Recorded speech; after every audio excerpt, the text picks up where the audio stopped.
Et puis, nous allons passer la parole donc à Nathalie Briand et Chloé Houtin de SNCF Réseau. Donc, on reste SNCF pour la future traversée souterraine de Marseille.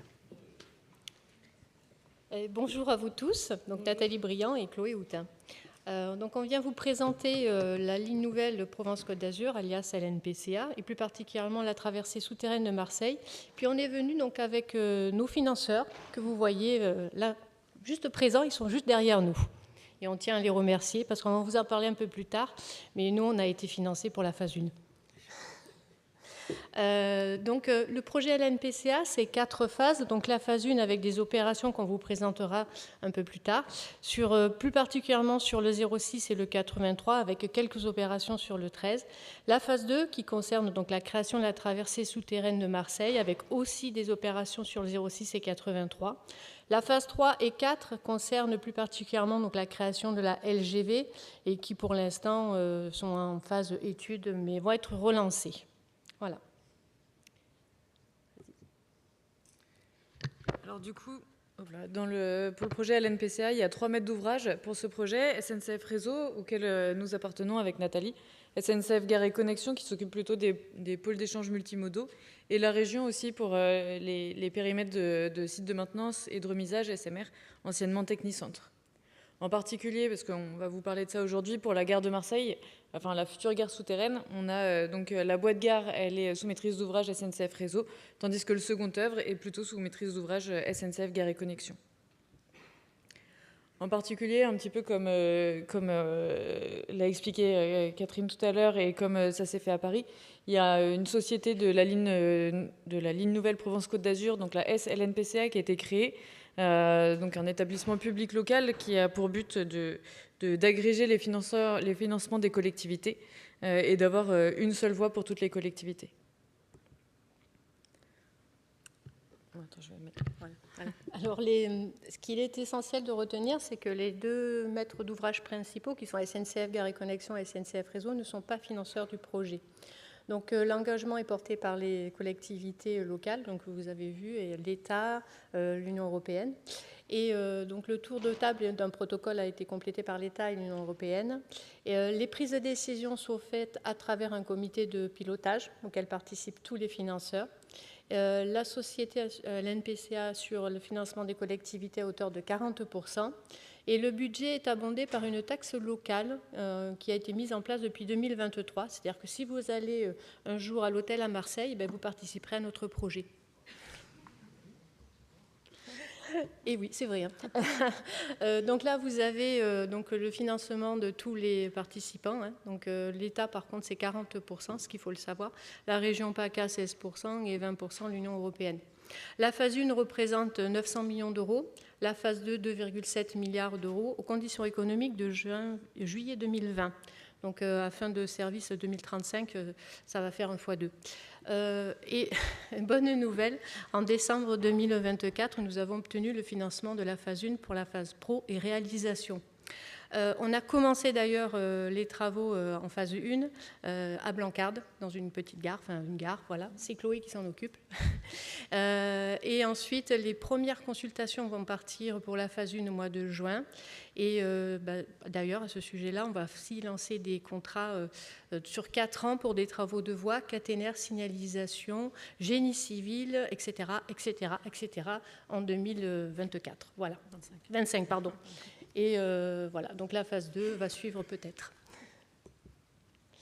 Donc ça, c'est les 6 objectifs principaux poursuivis par le projet. Bon, on vous fera parvenir le diaporama, donc on va passer vite parce que ce n'est pas l'essentiel. Si ce n'est que la gare de Marseille-Saint-Charles est une gare saturée, donc qu'il faut faire une gare souterraine pour pouvoir désenclaver cette gare. Et ensuite, l'objectif, c'est de gagner quand même 15 à 20 minutes sur le parcours entre Paris et Nice. Ça, c'est un schéma avec les projets phase 1 et phase 2, qui concerne donc 22 opérations. Donc en jaune, c'est les phases 2 et en violet, c'est la phase 1. Et donc là, vous avez un zoom sur la gare souterraine et la traversée souterraine de Marseille. En termes de planning, donc pour la phase 1 en vert, on vient de finir, on vient de rendre les études avant-projet. On commence tout juste les études projet. pour ensuite une mise en service qui est prévue en 2030. Pour la phase 2, en revanche, on est en cours d'AVP. Ça fait grosso modo une année qu'on réalise les AVP. On va enchaîner ensuite sur les projets et la suite pour une mise en service qui est prévue en 2035. Ça, je vais passer. Donc, plus précisément, donc, la traversée souterraine de Marseille, alors on l'appelle, donc son petit nom c'est TSM. En fait, elle est constituée du tunnel sous Marseille d'environ 8 km, de cette future gare souterraine qui sera à proximité immédiate de la gare Saint-Charles actuelle.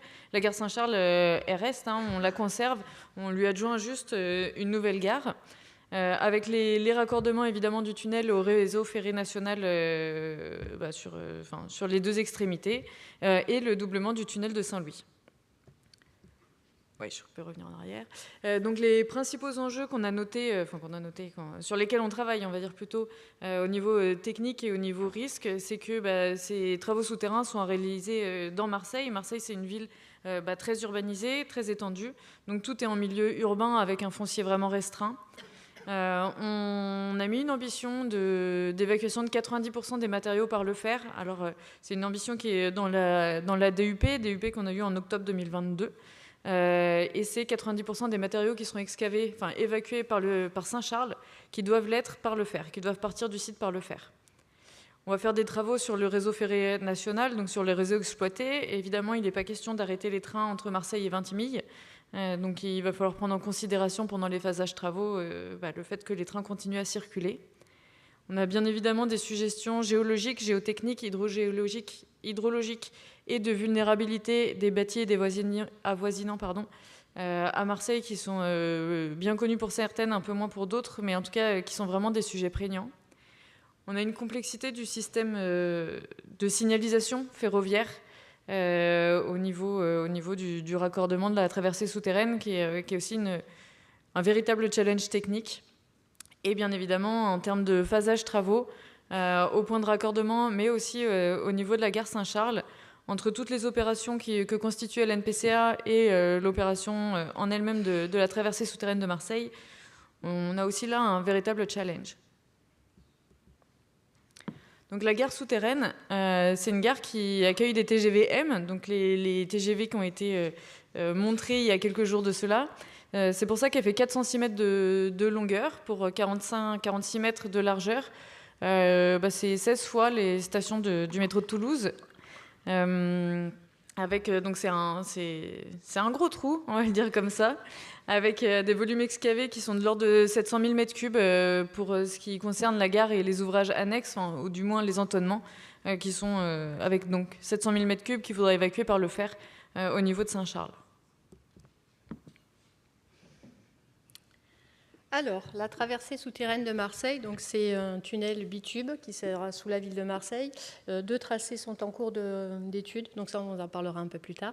Le diamètre, alors il y a marqué extérieur, c'est intérieur, c'est 7,8 mètres. Le tunnel nord fera approximativement 4,4 km, le tunnel est 3 km. Les tranchées couvertes, vous avez les dimensions, ainsi que les tranchées ouvertes. Et les volumes excavés sont de 1,9 million de mètres cubes. Si vous regardez, donc, on aura une entrée au niveau de Delorme et une sortie ou entrée au niveau de la Parette. Donc c'est en plein centre de Marseille, donc avec un foncier extrêmement compliqué. Voilà, on va challenger notre bureau d'études. Hein.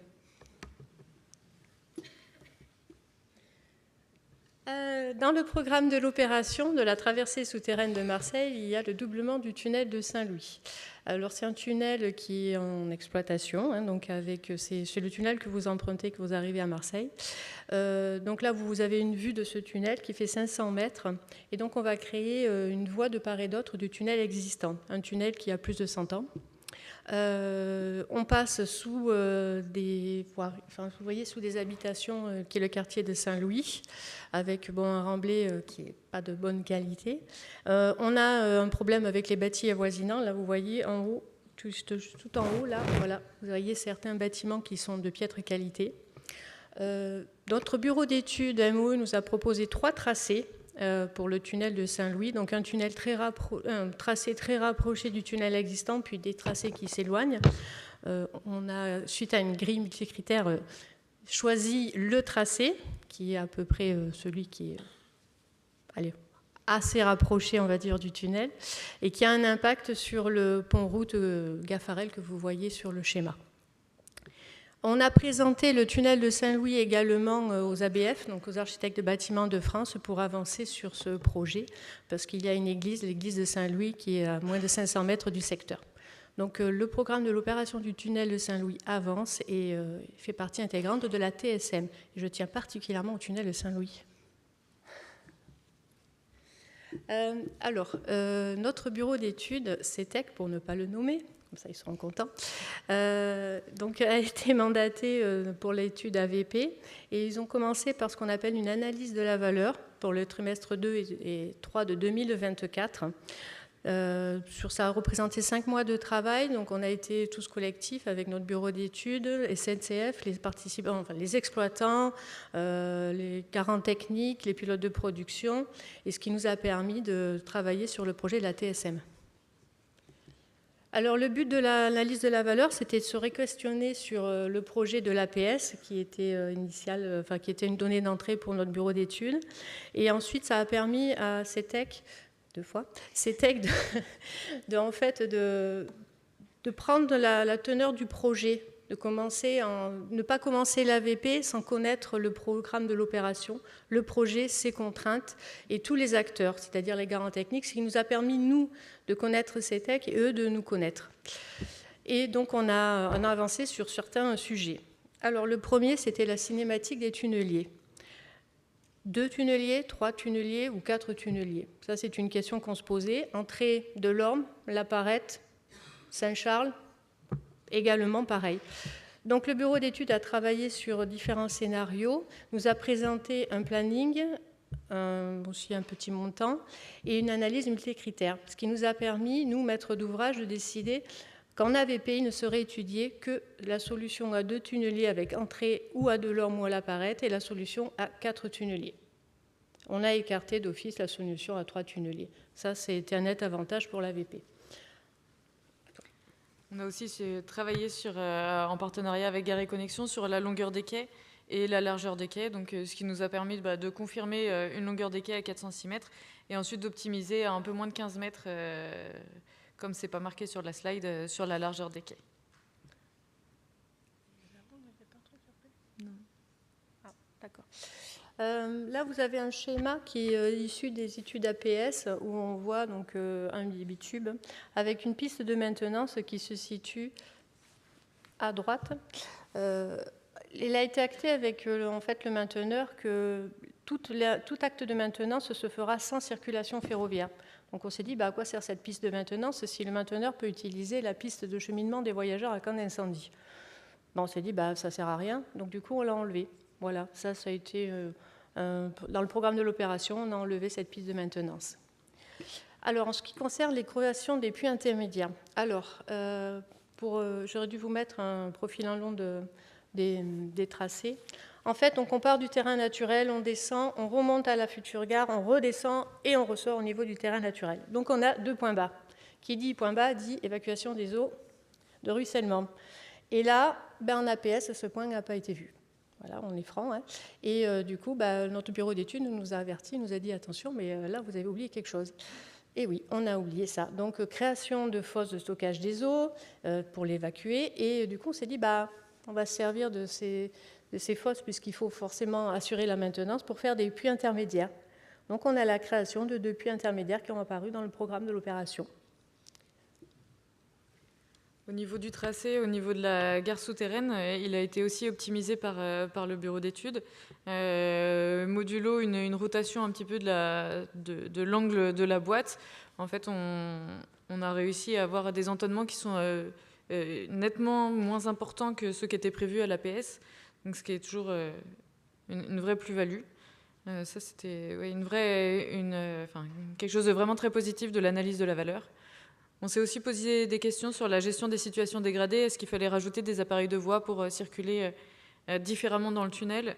Voilà, on a mis les choses sur la table et on a décidé collectivement que non, le programme tel qu'il était initialement prévu convenait.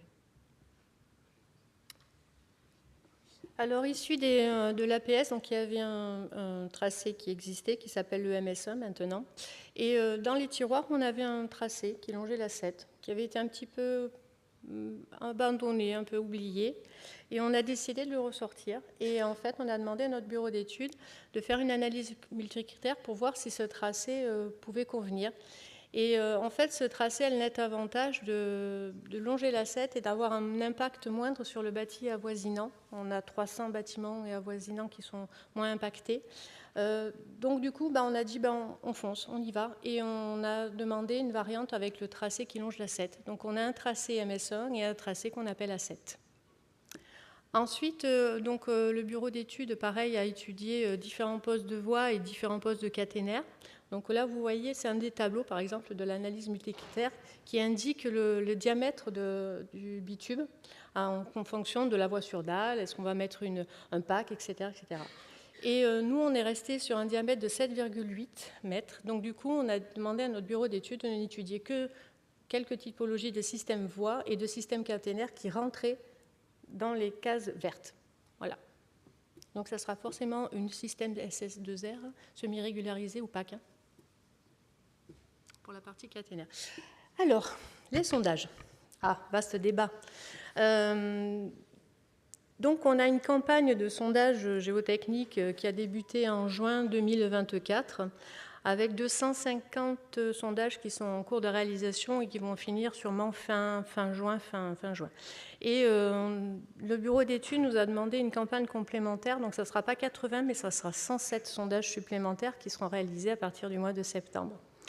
On a 42 piézomètres qui ont été positionnés, 14 sondages pollution spécifiques. Et alors, pour les sondages, le plus compliqué, en fait, c'est de faire des sondages en ville. Alors, vous avez des sondages qui demandent des arrêtés de voirie. Alors, les arrêtés de voirie, ils arrivent le lundi pour... c'était la semaine dernière qu'on devait poser le sondage. Bon, on va attendre encore une semaine de plus.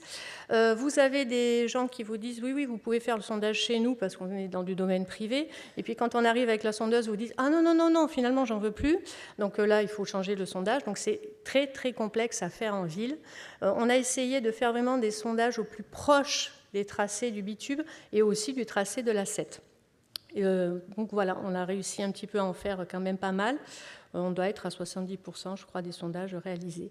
Ensuite, donc, les analyses laboratoires sont en cours et il s'avère que quand on a les résultats des sondages, le sol marseillais il est très compliqué. Et oui. Oui, très compliqué. Alors, nous avons une mission qui est assurée par Socotec Infrastructure concernant la vulnérabilité du bâti et des avoisinants. En APS, on avait à peu près 300 bâtis avoisinants qui avaient été répertoriés.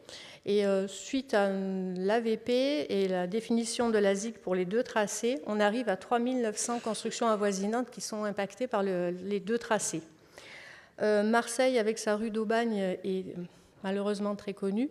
Donc, du coup, ce qui fait que le bâti avoisinant est très regardé par la ville de Marseille et ce qui fait qu'on travaille énormément sur ce sujet-là. La campagne, on a du coup été obligé de faire une campagne de recherche en fondation parce que certains bâtiments, surtout qui se trouvent à l'entonnement, on ne sait pas quelle fondation ils ont, c'est l'R+7, c'est très compliqué, donc on va faire une campagne en recherche de fondation parce que ces bâtiments seront impactés par les travaux. Le maître d'ouvrage a défini son niveau de dommage qui a été co-construit avec le CETU et le tracé de la 7 a été présenté à la DIRMET puisque forcément on impacte 7 ou 8 ouvrages de la 7. En termes d'évacuation des MATEX, donc des matériaux excavés, on va avoir 4 pôles majeurs, qui sont les 4 étoiles bleues que j'ai mis sur la carte. Donc, au nord du tunnel de Saint-Louis, au raccordement nord du tunnel, au niveau de Saint-Charles, à la gare souterraine, et au niveau de la sortie est de Blancarde. Au niveau de c'est ce qu'on disait tout à l'heure, hein, le foncier est restreint, on est en pleine ville, ça ne va pas être évident à faire et on a des interfaces très importantes, autant avec d'autres opérations de LNPCA qu'avec des opérations tiers pilotées par d'autres maîtres d'ouvrage. Pour l'instant, on est en train de, les sondages sont en cours, les essais labos aussi, on est en train de caractériser les MATEX. On n'a pas encore réellement leur qualité. Ce qu'on sait, c'est qu'on va avoir des déblais qui seront extraits autant en méthode conventionnelle pour la gare qui sera creusée à ciel ouvert ou pour le tunnel de Saint-Louis qu'au tunnelier. Évidemment, on ne connaît pas encore le type de tunnelier qu'on utilisera. Et je vous ai parlé tout à l'heure de l'évacuation par le fer, du moins au moins non routière. J'insiste sur la volonté politique et la volonté du projet très forte de réussir cette ambition. Évidemment, le but, c'est surtout que ce ne soit pas l'évacuation des MATEX qui soit l'élément limitant pour le rendement des tunneliers. Et on a bien conscience que c'est pas gagné, c'est pas évident. On a ces études d'exploitation ferroviaire et les sillons à calculer, à réserver pour que les trains puissent circuler au moment où on en aura besoin. C'est vraiment un sujet dont on s'est saisi d'ores et déjà et sur lequel on travaille fort, on va dire, et on travaille sur la création d'une grille prenant en considération d'ores et déjà les trains de MATEX dont on aura besoin. Donc là, je vais passer vite parce que c'est vraiment quelque chose qui est en cours de définition, c'est le travail de l'AVP, caractériser les ambitions de réemploi des MATEX, donc élaborer les options de plan de gestion et ce qu'on pourra réemployer et dans quel domaine. Sélectionner les exutoires, pour l'instant on précise une shortlist, on va dire, mais elle est pas si short que ça à ce stade. Et enfin l'étude logistique avec notamment cette évacuation par le fer qu'il faut qu'on précise suivant les exutoires qu'on va pouvoir utiliser. Alors à ce stade, comme on en est au milieu d'AVP, la stratégie marché, elle n'est pas encore définie, donc elle sera en cours de réalisation au niveau de l'AVP. Alors conception, réalisation ou marché, travaux classiques, c'est-à-dire une phase pro et une phase réa. Un marché GEM spécifique, on ne sait pas. On ne saura pas vous répondre. Pour l'allotissement, alors ce qu'on est sûr, c'est que tout ce qui est raccordement au RFN ne sera jamais en conception-réalisation, puisque ça touche à la signalisation ferroviaire, donc à la sécurité. Donc l'allotissement qui est en cours d'étude, c'est donc voilà, est-ce qu'on va mettre le tunnel de Saint-Louis dans le lot principal, le tunnel ou tunnelier, ça on ne sait pas. Il y aura 5 ponts-rails à refaire. Il y a le trajet couverte et ouverte, est-ce que ça va être aussi mis dans le lot tunnel, on ne sait pas. Les ouvrages annexes, il y en a 2 forcément à créer. Et on a aussi également 2 passerelles qui sont impactées dans le programme de l'opération. Voilà. Et merci pour votre attention.